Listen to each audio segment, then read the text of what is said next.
Hi, I'm Jim Clark, Visual Arts Manager here at Hopkins Center for the Arts. Today we're speaking with Loretta Bebeau about her exhibition, What Comes Around, on view now through March 30th, 2024. Loretta, welcome. Thank you. Thank you. This exhibition showcases 35 years of process, right? Yes. Yeah, and so we see the origins of a series as well as how it develops and sends out new tendrils and inspires new creative paths. What can you tell us about the origins of this body of work? Well, I brought in a drawing of what I did before I did letters. Yeah. Too many times I would take paintings out with the letters and the words, and I'd get questions about, well, what are the letters about? Well, the letters go back. They go back. So anyway, so I brought in that painting, and it shows where I was, and I still have many more of those.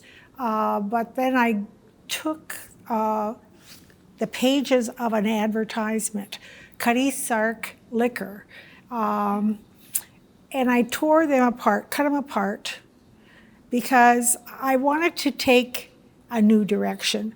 My marriage had just ended. I needed to build a new life. And so I took those ads. We went on a field trip, or not a field trip, but a family trip to England. And Cutty Sark was doing full page ads in Newsweek. And on the way back, and we saw the Cutty Sark ship in England. We toured it, and they were renovating it. So I came home and I cut it apart after the divorce. I took those ads that I had kept and made the collages. I had no idea what I was doing. I just put the paper down on sheetrock because I was in charge of remodeling as well in that marriage, besides the 2 children. Anyway, put them down onto the sheetrock and just made it into anything. And then all of a sudden I realized, well, this is about communication. And so I started putting it into 3s, and I was reading feng shui at the same time. And anyway, that's how it started. In the Cutty Sark ads, it has a very distinctive yellow, the strong contrast of the black text. What drew you to those ads? Was it primarily the design, or was it what they meant to you through the travel, or a little bit of both? All my work comes from me. Yeah. It's my reaction. I think Eric talked about it. If I hear stuff on the news and I'm really involved with it emotionally, it comes out in my art. Mm-hmm. And I knew that when I did that Cutty Sark. I knew that a divorce is going to mean something to me. And it was a divorce, one of those divorces that you needed to do. It had to be done. And my children were grown. I figured it was good.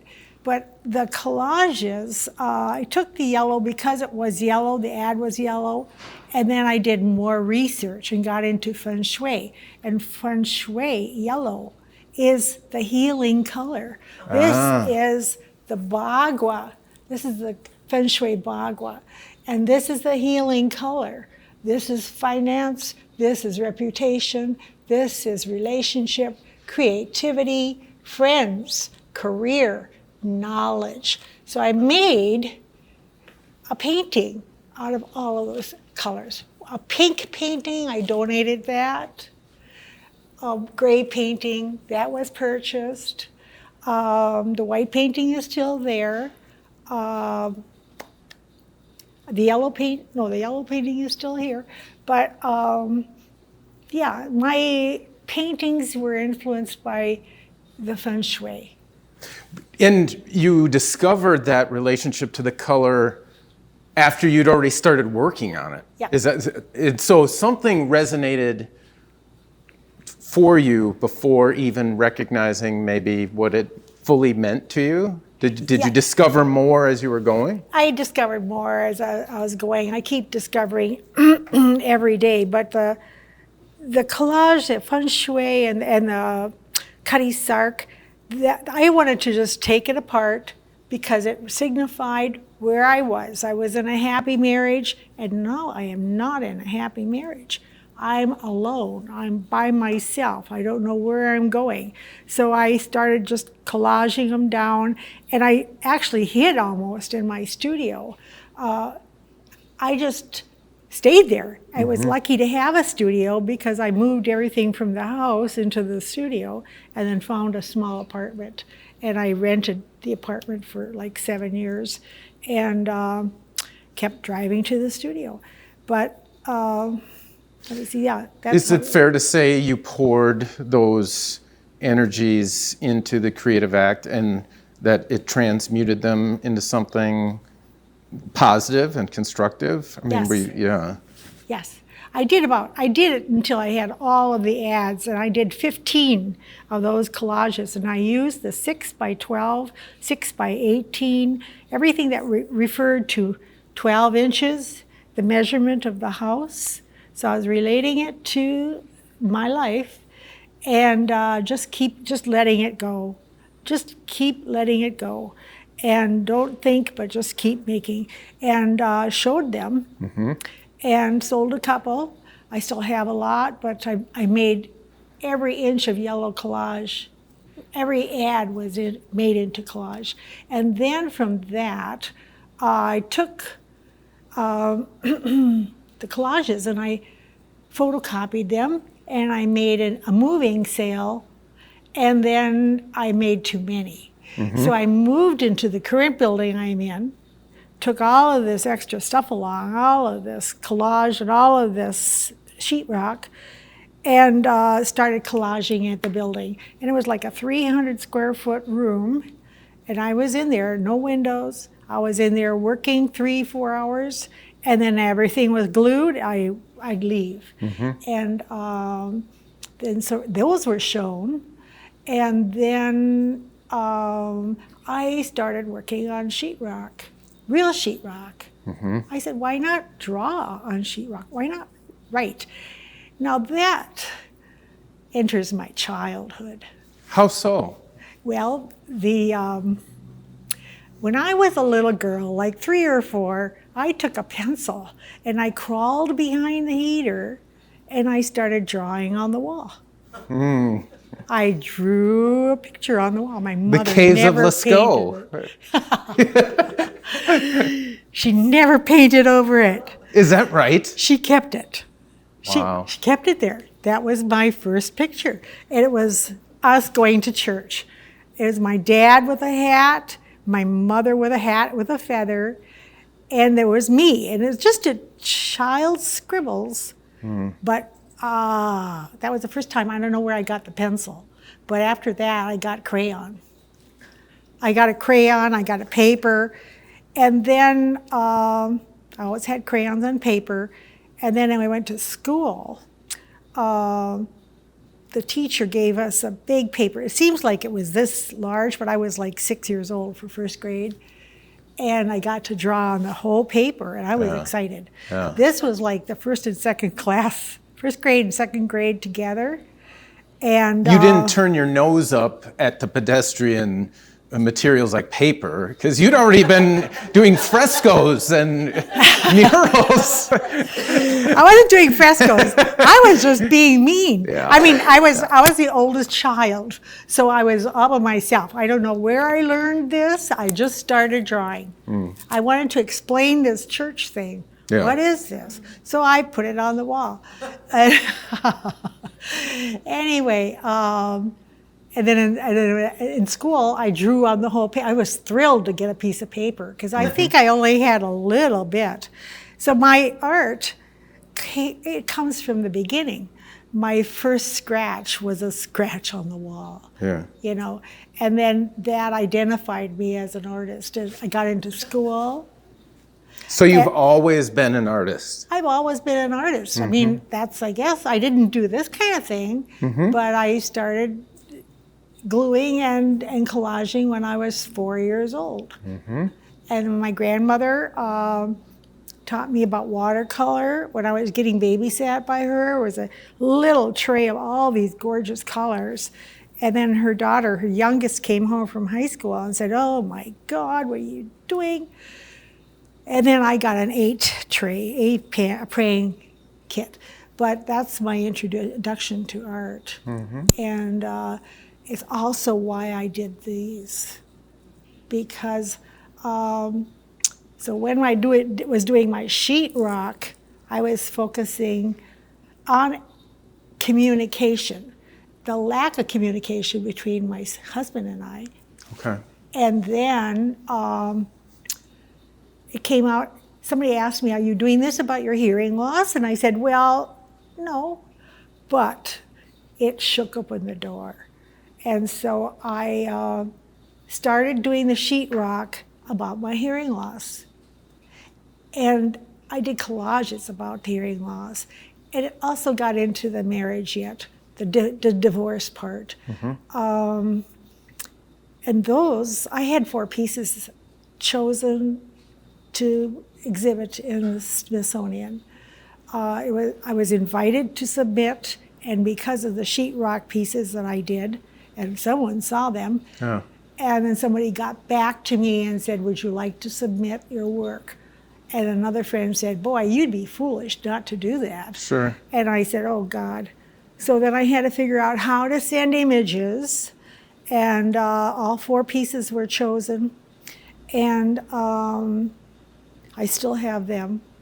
You know, you hang in the Smithsonian, but you still keep your pieces. Anyway, I lost my. Have you received any pushback from your use of vernacular materials? Like, you know, some folks are hyper concerned about the archival nature of this and materials. Have you encountered friction there, and are there other artists that you model your practice after, or you've looked to for their use of materials in this way? The other thing, I think I have received pushback. Yeah. I had more success showing my stuff in the East Coast, Chicago, New York, Washington, D.C., the sheetrock, than around here. I think it's changing. Yeah.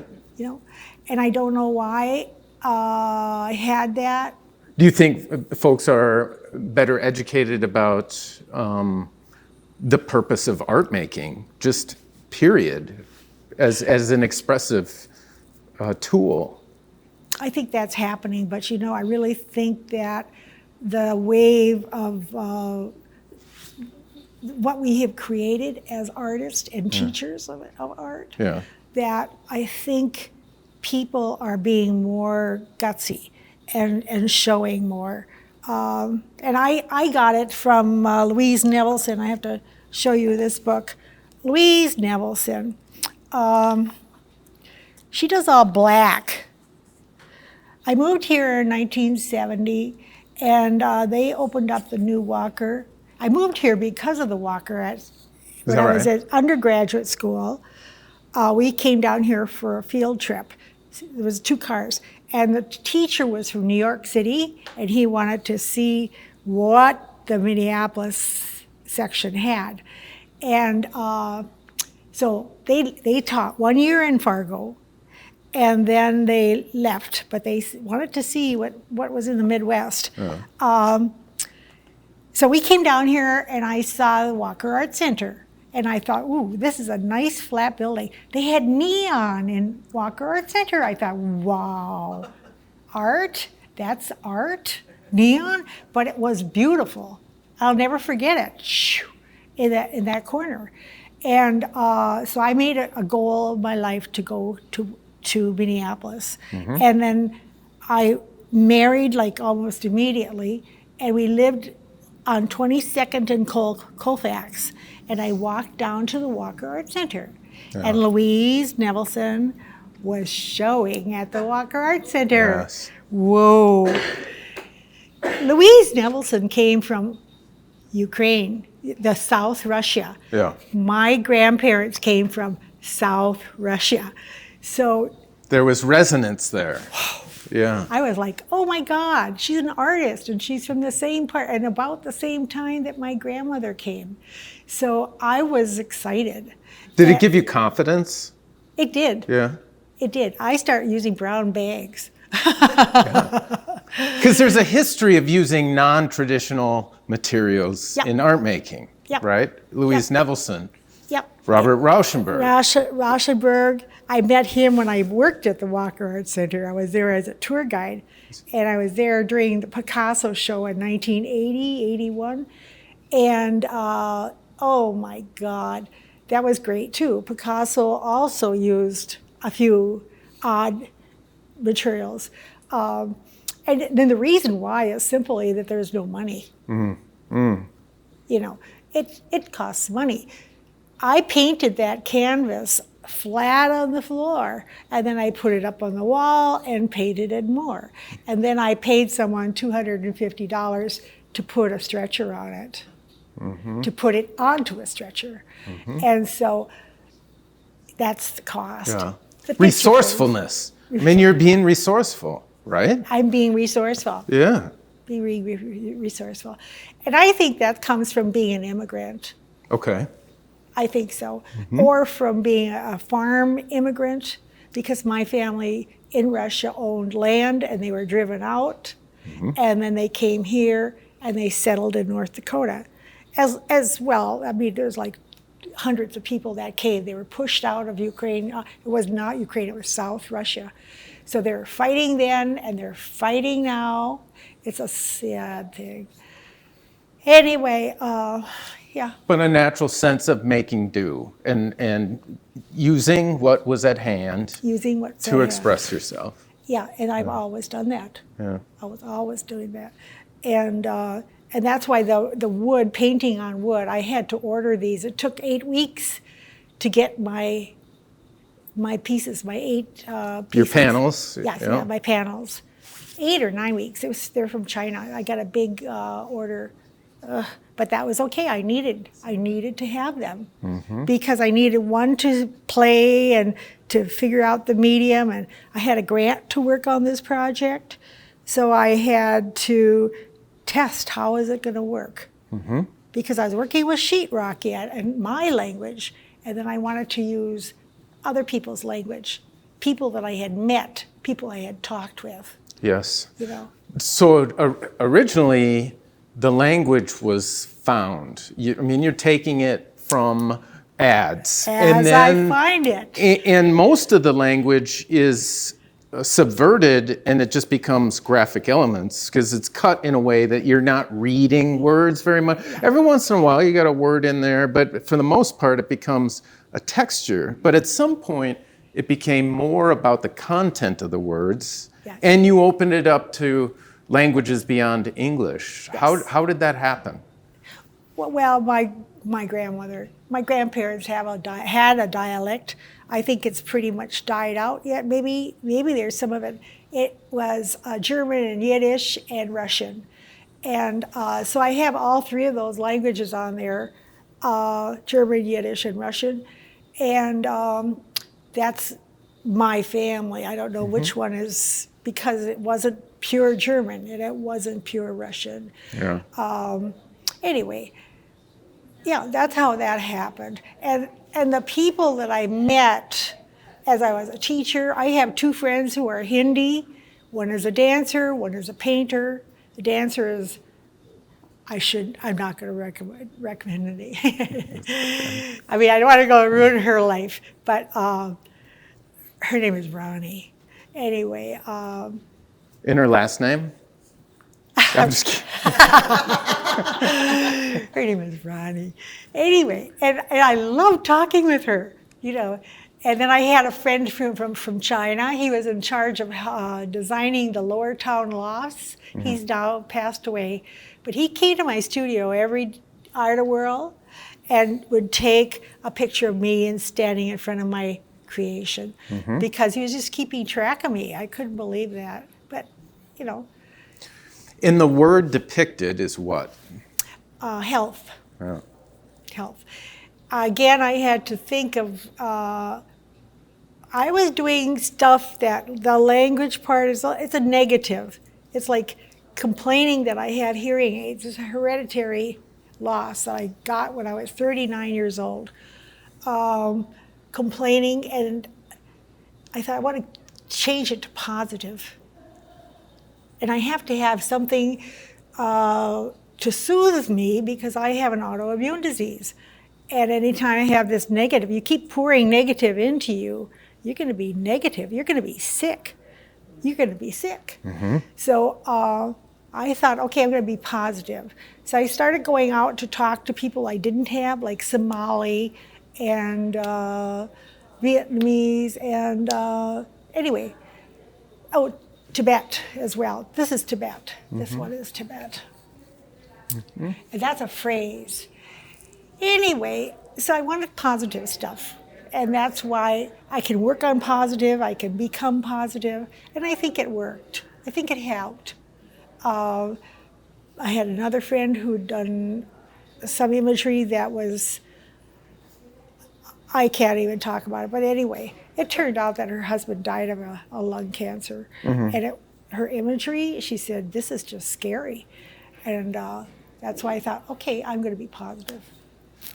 And you found that it works for you. Have you also found that it's worked for viewers and people that engage with the work? I don't know if it does for the viewers, but I gave that thought up. I gave it up because I'm putting here the good healing Bagua to bring creativity to everyone. The pink one, I'm bringing the Bagua and the pink words to bring creativity or relationship health to everyone. Because the Bagua by itself brings good health to everyone. Good, not health, but good, what do you call it? You know, that's it. And once you put it out there, that's for the world to do with as they will. Yes. Because you got and expressed what you were looking to express. Yeah. And you know, the people who bought them asked for them, so I figured, okay, do you have anything about relationships? Yeah, I do. And that's all she wanted, a 36-inch painting about relationships. What is saying anything? I mean, are people kissing? No. I mean, we're just there. We're just there. And it took a while to figure out what to do with background and foreground. This is the foreground. I kind of see my work as front, back, like this, front, back, and then this is the back, the gray is the back. And I try to work on all that. And then the other paintings after this, I started adding hands because, again, I was out in the street and we had open streets northeast, and I invited people to trace their hands on a big piece of sheetrock just to be participatory in the event artistically. So I got Buy-in. You get them bought into the whole process. I got all kinds of people, just all kinds of people, even babies. They would bring their baby there to put their hand on and then trace around it. I couldn't believe it. It was so fun. So I did that 3 summers until they changed the direction. So then I said, I'm not doing it anymore. I don't know if this is intentional or not, but it strikes me as the handwork, it reminds me of the cave paintings because people were putting their hands and asserting, I am here. And it goes back to your personal history of writing on the wall in your home. Yeah. It's magic. I wanted to show, I mean, we're all here. So then these paintings are more recent. This is from 2021 or 22, I think. And I added more words. This one, that's a brand new immigrant from Burma in here. I got more words here. This is Sami, and this is Tamil. I think Tamil is South India, and then this one is Cameroon. So as I'm getting words, I'm adding them in different colors. I thought, I've had this, and the hands have changed to skin color, representing skin color, and so. And now that's what Henry Louis Gates is talking about.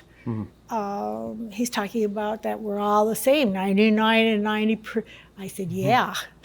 You knew this forever. Yeah, I knew that forever. Have you ever, I mean, you're working with a lot of different languages, but beyond just different languages, different writing systems, have you ever got something wrong? I mean... Yes, I have. I had a Nebuaka, that's a native, that's Ojibwe, and I had that spelled wrong, and Wayne Potratz from the university noticed it was wrong because he follows a native culture. Sure. And I said, oh, you're right. Yeah. I forgot to put an A. I had one A in here, and there was missing an A, and it was on a triptych. Sure. And so, you know, you can get tired, you get furry when you're working on these. And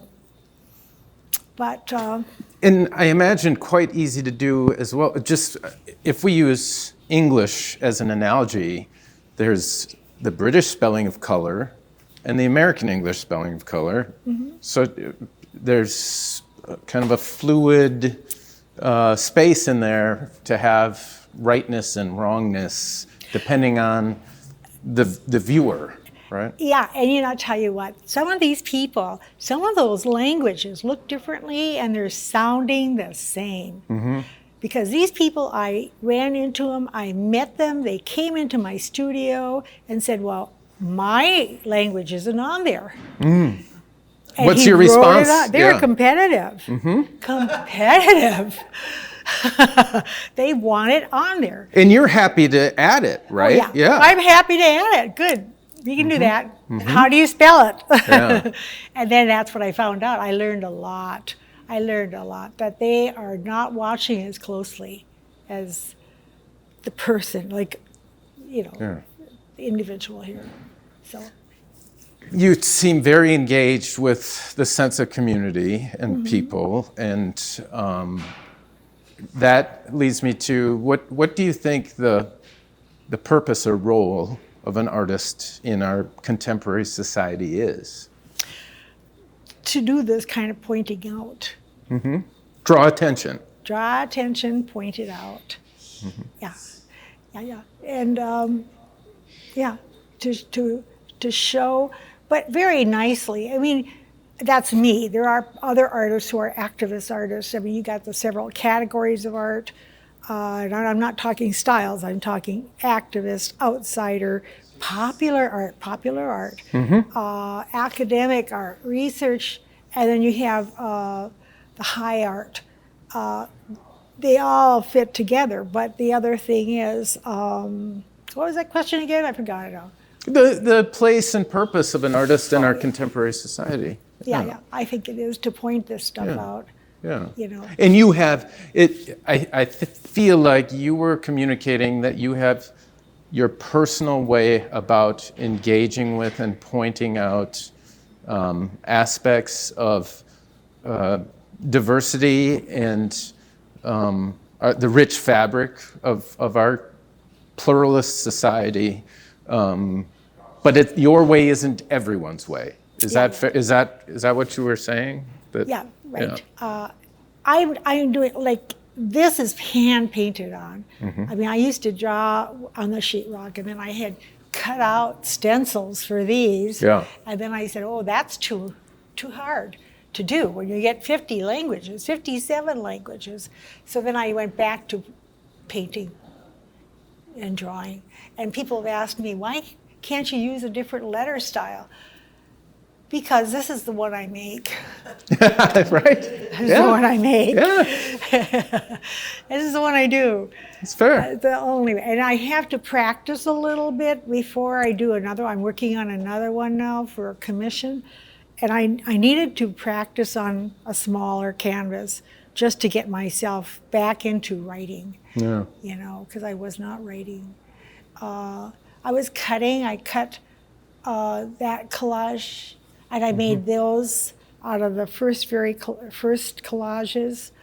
I had that made. That was made in 2000. This is in 2005. Yeah.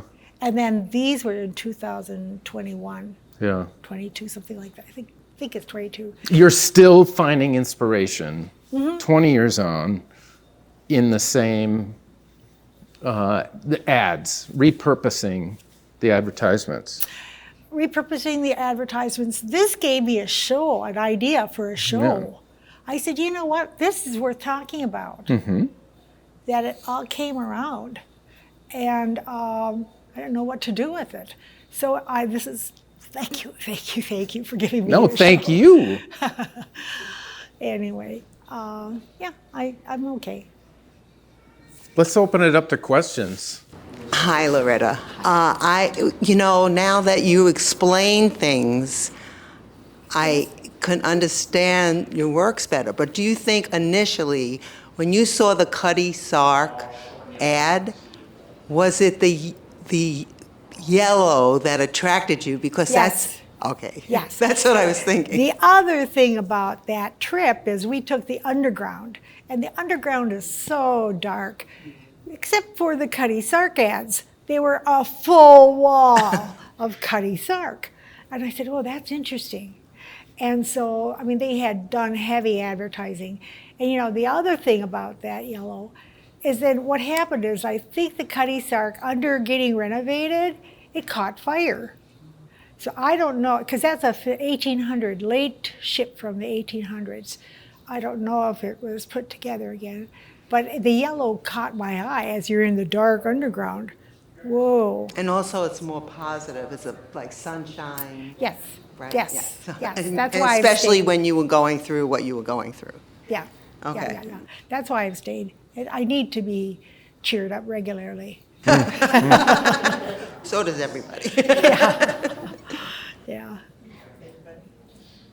So on the work that you're standing by there, can you tell us, are all the words in the different languages, are they the same word? They are the same words. A little bit different though. Native American does not use the word health. They use wisdom. So, and I've got a recent word from a Cree woman, and they used heart. So that's what they use. But these are Dakota and Ojibwe from this area. So, and anyway, so I have on here, no cob has hoof, that's Hmong, and that means eat wisely, drink wisely. So it's not health, but that's the word they use when they're trying to talk. And they also use that when they're talking about different situations, they have a different phrase. So they use a phrase. They don't just use one word. And there's another one that has something weird about it. Can't remember where it is though. Anyway, here's Woksapi, W-O-K-S-A-P, and then here, where's Nibwaka? Can't find it. But anyway, here, Nibwaka's over here. You can see Nibwaka. Nibwaka. Chinese, Japanese, Woksapi, that's Dakota. And this is African. This is, she's from, I can't think now. I'm sorry. I know who she is. I know. I can't. That's my blank mind. Here's a related question. Do each one of the words, have they essentially come to you from an individual? Yes. Every one of them? Everyone. Wow. Everyone. It wasn't just Googling, oh, what's, health and, No, I needed to make a connection. I mean, I looked for authenticity, connection, and how to express this because I was raised in North Dakota, western North Dakota, where there's just land and white people. And when I came here, I met people of color. And I got to know the people of color. So I wanted to acknowledge that. But you can't really see it here, except I put the hands on. That's what I had to put on, just to hint a little bit. Now, this is Tibetan. This is health of body and health of mind, and I did not talk to this. I see them in Northeast. They walk the street. They have their red garment on. And the woman who gave this to me, she was from France. She was short, blonde, nice lady. And I didn't hear from her for a long time. I mean, like a year or two. And I found out that she had cancer and she was going to the Tibetan monastery to meditate. And she died. So she didn't even tell me she had cancer. And I knew her for a couple of years. So they all have a story along with them. This is from Ghana. He does not tell me what language it is. He just showed me how to spell it. But it's a marvelous commitment to process and authentic connection versus just Googling, show me 50 words that mean this. That's fantastic. yeah, I had to do it that way. Anyway, and I'm still there. I'm working on this commission, but they don't want hands. They want hearts. So they asked me to come to their health center and everybody can draw a heart. So I have 37 hearts that people drew. I mean, doctors, nurses, staff from that health center. So I have to figure out I'm getting it. I had to practice again, how to do my test canvas and how to get the foreground, middle ground, how to get a heart blended in there, because I'm used to having hands, but they wanted hearts, so okay. I would do that. I'll do that. Any other questions? I would like to make a remark anyway. I'm sorry I came late. I didn't know this was happening. But in terms of answering your question, Jim, about what is the purpose of the art in our present day world, the artist, this is providing that. I came here from therapy because I'm having a challenging time, and here you are talking about this interconnectedness of people and how our languages all speak to something, from the heart and from health, and so this is sort of amazing. I feel so much better. So the what you're providing here is community and love, and so I'm really feeling that. So thank you. Thank you for saying that. I should explain the yellows over there. There's the yellows that are just plain. When I discovered that health on the feng shui was yellow, I went on a residency for a month, and all I could do is paint and eat, So I painted. And I thought I'm just going to start with lines and dots and just dot, dot, dot. And I found out, yellow is a healing color. And not only that, the 9 is also a lucky number. So that's where it all translated to healing because I had to have an autoimmune disease. So I needed to get myself through that residency. And then, so it just kind of is. From healing, rebuilding, and when I do these, I'm healing and rebuilding. Yeah. So, and offering it. I hate to see them in my studio all the time. They should be out. Anyway. Loretta, what year was the Cutty Sark trip? And who all went? Cutty Sark trip was, Jeff was 10. 87, maybe. 87, 88 To England. to England. Yep. I've been to London. Wow. And I have a picture of me on that, in that bench area. It's the only picture I have of that trip. It's me sitting in that area where they have the time change in Greenwich. That's where the Cutty Sark was. That's where it is. The Cutty Sark Yeah. at Greenwich. Yeah, that's where it is. I mean, I don't know if it's still there. You can look that up. Loretta, thank you. Thank you for having me. Golly. Before we close out, I do have, maybe a couple of you know this. Loretta was my den mother. So I was hoping that you would sign my Artist Talk merit badge page.